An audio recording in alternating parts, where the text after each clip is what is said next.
দুনিয়াদারি ভোর। আসসালামু আলাইকুম ওয়া রাহমাতুল্লাহি ওয়া বারাকাতুহু। সুপ্রিয় দর্শক, সাহরির এই বরকতময় সময় আপনাদের সকলকে শুভেচ্ছা।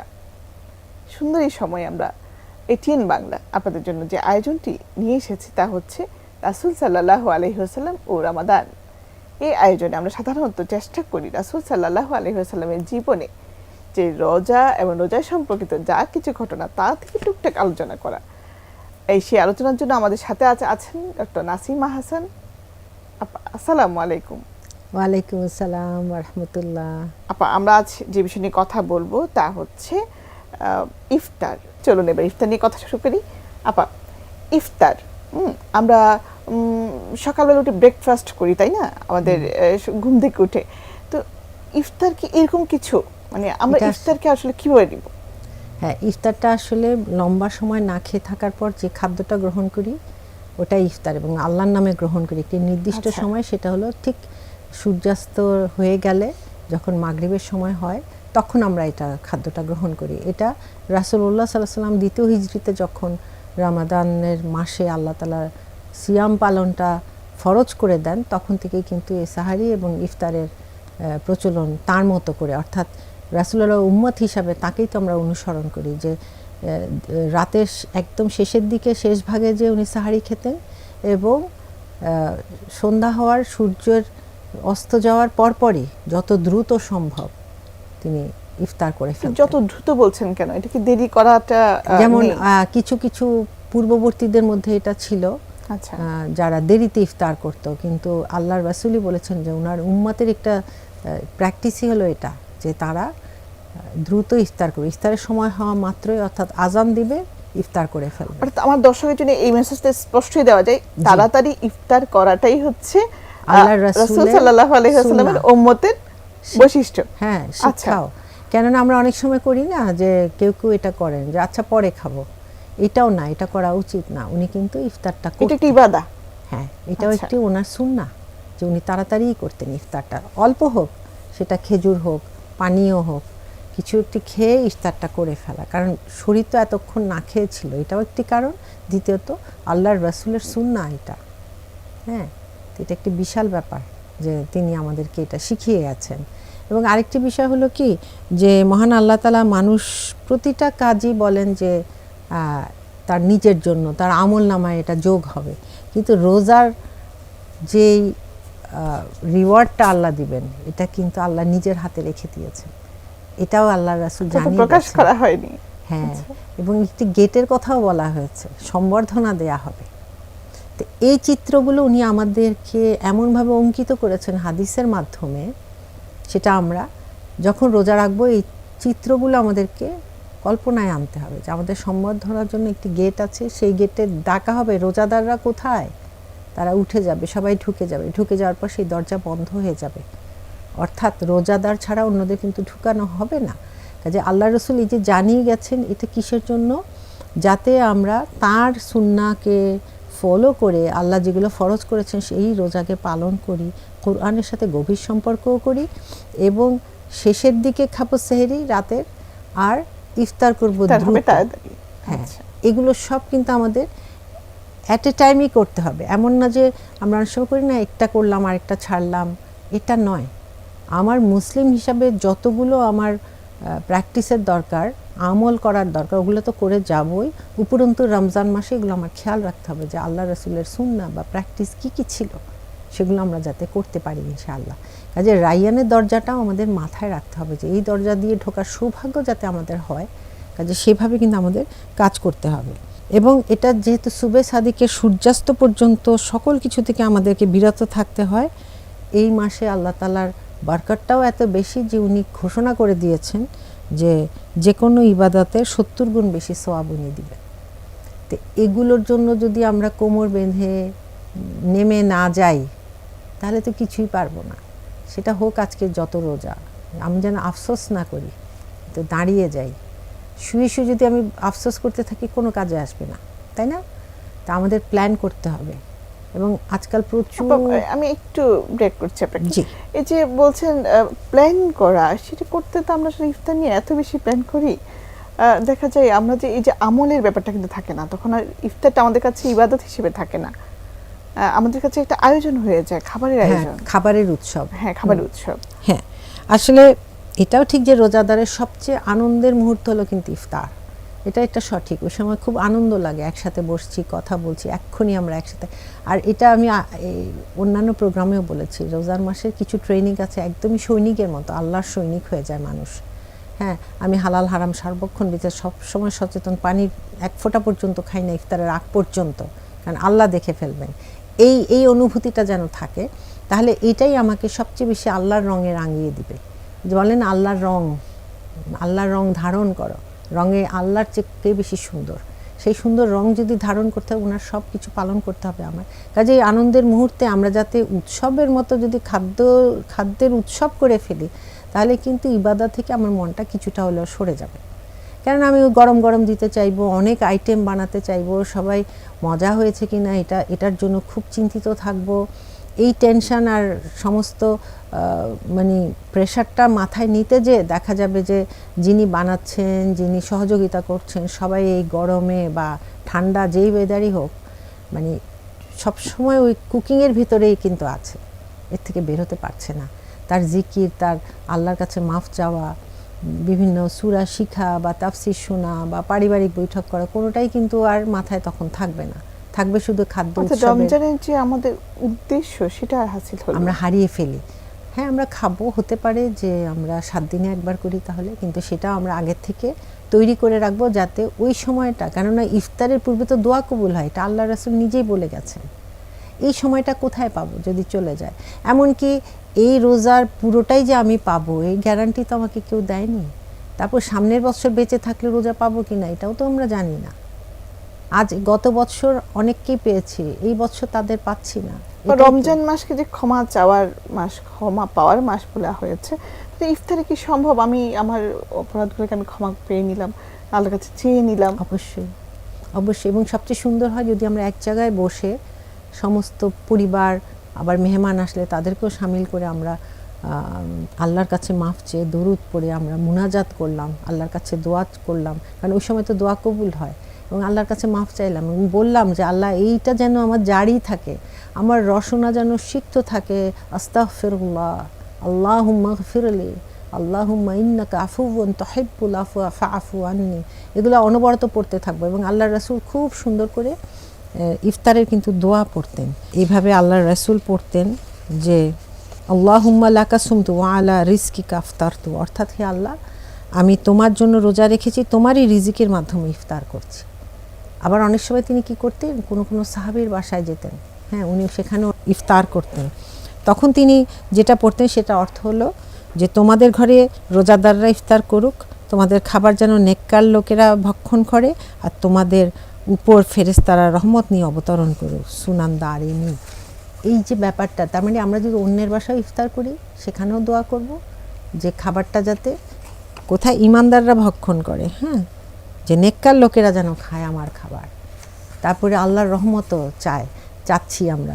এই যে আল্লাহ রাসূল শিখিয়ে গেছেন কি সুন্দর সুন্দর দোয়া।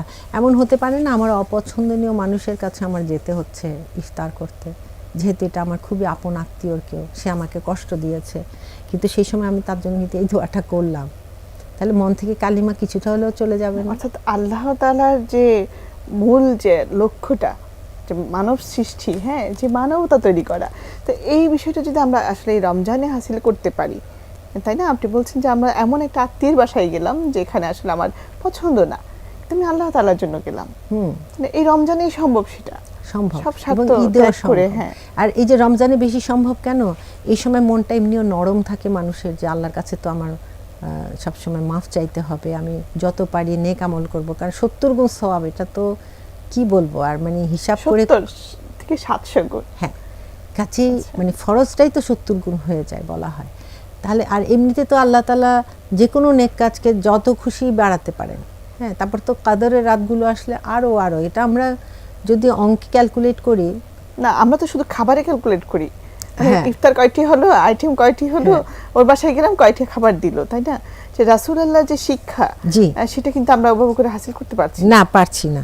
কাজে উনি খুবই পুষ্টিমান সম্পন্ন খাবার গ্রহণ করতেন এবং স্বল্প আহার করতেন, যেটা আমরা ভুল করি। আমরা বেশি খেয়ে ফেলি, মজার মজার বেশি খাবার বানাই, তারপরে তারাবিতে যে অত্যন্ত ক্লান্তি চলে আসে শরীরে, কেননা বেশি খাবার শরীরে ক্লান্তি আনে, ঘুম নিয়ে আসে। হ্যাঁ, অল্প খেলে হয় কি শরীরটা কিছুটা হলেও শক্তি থাকে, উদ্যম থাকে। এগুলো আমাদের খেয়াল রাখতে হবে। এবং আমরা রোজা রাখার পাশাপাশি যদি আমাদের নিজের অন্যান্য ত্রুটিগুলোকে সরাতে না পারি, তাহলে কিন্তু আমার রোজার পুরো উদ্দেশ্যটা হাসিল হলো না। হ্যাঁ, যে উদ্দেশ্যটা যে এই যে সংযম শিক্ষা, তাকওয়ার গুণ অর্জন, তাকওয়ার গুণ অর্জন থাকলে সে নিজেও আল্লাহর কাছে মাফ চাইবে, অন্যকেও মাফ করে দিবে যে ক্ষতি করেছে। তো এটা একটি বিশাল ব্যাপার। হ্যাঁ, এবং এই যে খাবার গ্রহণের সময় যে সুন্দর সুন্দর দোয়াগুলো, এগুলো অর্থগুলো আমাদের রাখতে হবে। এবং আমার কাছে মনে হচ্ছে সবচেয়ে সুন্দর চিত্র তো এটাই, যে সারাদিন শেষে ইফতারের সময় পুরো ফ্যামিলি নিয়ে আমরা বসেছি। আল্লাহর রসুল যেমন অন্যান্য সাহাবীদের নিয়ে বসতেন বা ওনার পরিবারের সাথে বসতেন, একা কখনো উনি সাহারি বা ইফতার করেননি। তো এটা খুব সুন্দর একটি সিস্টেম, যে একসাথে বসলো। জাস্ট এই বিষয়টাই যদি আমরা ফলো করতে চাই, যে একা খাবো না, সবাইকে নিয়ে খাবো। হ্যাঁ, এতে কিন্তু একে অন্যের প্রতি খেয়ালও করে, যেটা অন্য সময় হয় না। এই তুমি খেয়েছো কিনা, বা এটা একটু কম আছে, চলো সবাই ভাগ করে নেই। হ্যাঁ, হয় না? এইটা একটি সৌন্দর্য, সম্পর্কের সৌন্দর্য কিন্তু এখানে। এক চামচ না 2 চামচ খেলাম, নাকি 1 প্লেট খেয়ে ফেললাম, এটা ব্যাপার না। বারাকা কিন্তু ওইখানে, যখন আমি অল্প অল্প করে সবাই মিলে খেয়েছি, ওখানে কিন্তু একটি সম্পর্কের উন্নয়ন হয়েছে। আমার আত্মিক উন্নয়ন হয়েছে, রুহানি উন্নয়ন হয়েছে, সম্পর্কের উন্নয়ন হয়েছে, আর আল্লাহ আমাদের মধ্যে মহব্বত সৃষ্টি করে দিয়েছেন। এটা একটি বিশাল ব্যাপার। এবং আমরা জানি যে কাউকে ইফতার করালে আবার একটি রোজার সোয়াব পাওয়া যায়। এখানে তো আমাদের প্রতিযোগিতা করা উচিত, তাই না? যে কাকে খাওয়াতে পারি, আজকে কাকে খাওয়াতে পারি। সারাদিন যেন আমার মাথায় এটা থাকে, আমি কি খাবো এটা নয়। কারণ বেশি খিদে পেলে মানুষ এটা করে। ইয়াং যারা আমার বাসাতে অনেক সময় দেখি, কি খাবো, ইন্টারনেটে ছবি দেখতে থাকে। মানে আল্লাহ রসুল কি করেছেন, আমি কি খাবো সেটা নয়। আচ্ছা, ঠিক আছে, কাঁচা খেজুর দেওয়া হতো, কাঁচা খেজুর না থাকলে পাকা খেজুর। এটা একদম হাদিসেই এসছে, যে যেমন আনাস ইবনে মালিকই বর্ণনা করেছেন যে নামাজের আগে কয়েকটি কাঁচা খেজুরকে ইফতার করতেন। যদি কাঁচা খেজুর না থাকতো শুকনো খেজুর দিয়ে, শুকনো খেজুর না থাকলে কয়েক ঢোক পানি দিয়ে। তিরমিজি শরীফে। তার মানে কি, নাই এইটাও হয়েছে, শুধু পানি খেয়েও উনি ইফতার করেছেন। হ্যাঁ, এখানে অভিযোগের কিছু নেই, উনি অভিযোগ করেননি। উনি চাইলে তো অনেক কিছুই পারতেন, করেননি। তা আমাদেরও যাতে খাবার নিয়ে অভিযোগ না হয়। এবং রমাজানের ইফতারটাও আমাদের জন্য এই শিক্ষায় আসে যে অনেকে তো শুধু হয়তো মুড়ি খেয়ে ইফতার করছে, তার ভাগ্যে হয়তো অন্য কিছুই জোটেনি। আমি তো অনেক কিছুই খাচ্ছি, কমপক্ষে 5-6টা আইটেম, তাও বেশি বেশি, অ্যামাউন্টও বেশি। তা যে আল্লাহর রাসূলের শিক্ষা ভিন্ন। সেই উদারতা তখনই আসবে যখন আমি একটু কম খাবো। আমি আল্লাহর রাসূলের মতো কম খেতে বলছি না, হয়তো এটা আমরা পারবো না, কিন্তু কিছুটা বলে উনো পেটে দুনো বল। হ্যাঁ, মানে পেটে খুব ভর্তি করে না খেলে তখন তার বল অর্থাৎ শক্তিটা সে বেশি পায়। এটা প্রবাদ বাক্যও আছে। আল্লাহ রাসূল কিন্তু তাই শিখিয়ে গেছেন। ওনার এত উদ্যম এমনি এমনি আসেনি। আল্লাহ তাআলা এত বারাকা দিয়েছেন, আলহামদুলিল্লাহ, সুবহানাল্লাহ। এটা আমাদেরও জন্য শিক্ষণীয়। রাসূল সাল্লাল্লাহু আলাইহি ওয়াসাল্লামের যে একটা ইফতার আমার জীবন পরিবর্তন করতে পারে, তাই না? যে তার জীবনের যে আদর্শ, আপনি যেটা বলছেন যে তাড়াতাড়ি খেতেন, প্রথম কথা। দ্বিতীয়ত বলতে আমার সাথে সবসময় আমার প্রতিবেশী বা আশেপাশে একজন সঙ্গীকে সাথে রাখা, তারপর হচ্ছে সবাই মিলে বসে খাওয়া, এমন ভাবে খাওয়া যেন আমার শরীরের মধ্যে সেটা বাড়তি লোড না হয়। আরো বলছিলেন হচ্ছে এমন কিছু খাওয়া যেটা আমার স্বাস্থ্যের জন্য ক্ষতি না হয়। জাস্ট এই কয়েকটি বিষয় যদি আমরা খেয়াল করি, এমনকি ছোট বাচ্চাটিকেও কিন্তু আমরা শামিল করি ইফতারে। এটাও আল্লাহ রাসূলের শিক্ষা। বাচ্চাদেরও স্নেহ করতেন।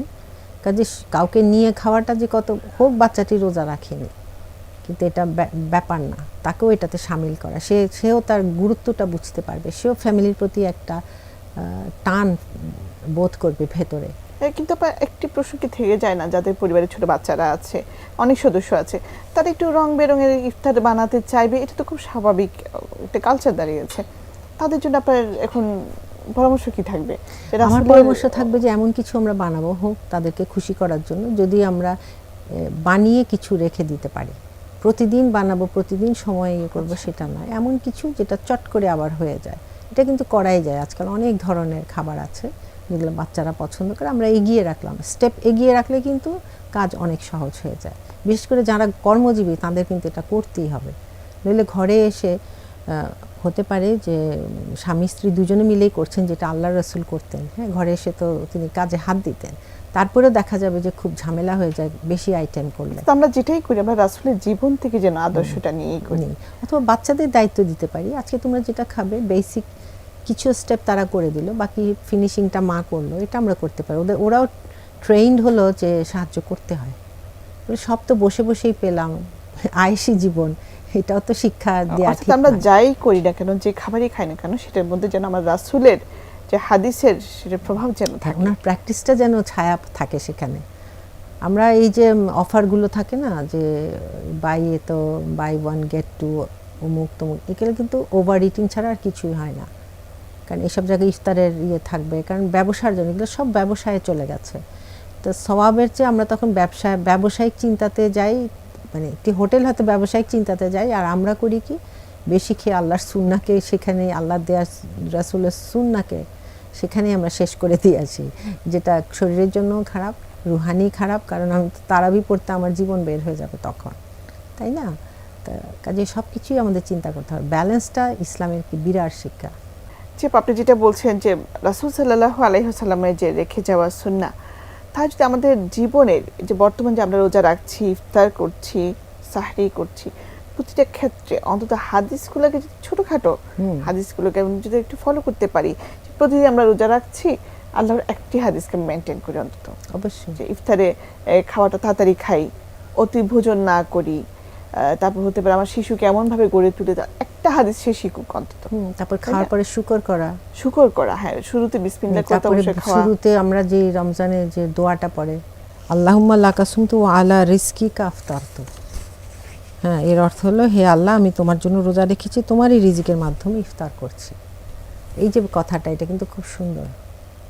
যে আমার ঘরে যে শিশুটা আছে তাকে অন্তত এটা শিখিয়ে নিলাম, হ্যাঁ, জোরে জোরে পড়া, জোরে জোরে পড়া। অনেক সময় বলো আমার সাথে এটা, অথবা জোরেই পড়ে ফেলা যাতে সে শুনতে পায়। আমরা অনেক সময় মুখস্থ করে বললে সে শিখবে না, এটা শেখানো। আরেকটি হলো কি পানি এবং খেজুর, এই দুটোই আমাদের পুরো শরীরে একটি প্রশান্তি এনে দেয়, কারণ পানিটা ডিহাইড্রেশনটা সাথে সাথে কাজ করে। প্রতি ইফতারে পানি খেজুর এগুলো খাওয়ার ব্যবস্থা হ্যাঁ, করা, হ্যাঁ। যে ছোট ছোট বেশি না, যে আমাদের ইসলামে যা আছে সহজ পন্থাগুলো যদি খুবই আমরা সহজ। ফলো করি, আমার জীবনটাই সহজ হবে, তাই না? যে ইনশাআল্লাহ। আমরা সময় স্বল্পতার কারণে শেষ করতে হচ্ছে, কিন্তু যে কথাগুলো বলছিলাম আসলে এত গুরুত্বপূর্ণ কথা, যে আমরা ইফতার নিয়ে এত বাড়াবাড়ি করি, অথচ আমাদের রাসূল সাল্লাল্লাহু আলাইহি ওয়াসাল্লামের জীবনে আছে আমাদের জন্য আদর্শ, আমরা ভুলে যাই। আপা দেখা হবে ইনশাআল্লাহ পরবর্তী আয়োজনে, ইনশাআল্লাহ। সুপ্রিয় দর্শক, আমরা সময় স্বল্পতার কারণে শেষ করতে যাচ্ছি, কিন্তু ইফতারের যে কথা, অনেক কথা আপা বলেছেন মাশাআল্লাহ, যে বিষয়গুলো আমরা জানিয়েছি, আমরা যেন আমাদের জীবনে অন্তত ছোটখাটো কিছু বিষয় যেন এখান থেকে অন্তত আমাদের জীবনে বাস্তবায়ন করতে পারি। দেখা হবে আগামী আয়োজনে, সে পর্যন্ত সবাই ভালো থাকুন, সুস্থ থাকুন। আসসালামু আলাইকুম।